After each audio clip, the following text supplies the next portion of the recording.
दोस्तों, चलिए आज मैं आप लोग को बहुत प्यारा सा नाच गीत सुनाने चल रही हूँ कि हमारे घर में जो है बहुत ज्यादा चूहिया हो गई है ना। तो ये मुसरिया जो है झुलनिया लेके चली गई, अपने कहीं बिलुल में डाल दी है। और आज जो है चलिए उसी मुसरी का गीत हम आप लोग को सुनाने चल रही हूँ। और जो है हमारा गीत आप लोग को पसंद आएगा तो प्लीज मेरे चैनल को सब्सक्राइब करिएगा, लाइक शेयर कमेंट करिएगा और कमेंट में जरूर बताइएगा कि मुसरिया हमारी झुलनिया दी कि नहीं दी। और चलिए शुरू करती हूँ।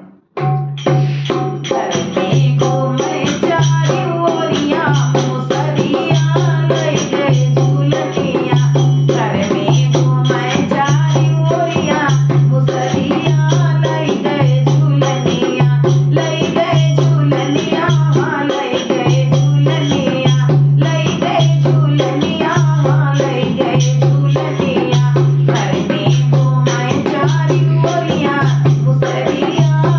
गए झूलनिया।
राधे राधे दोस्तों।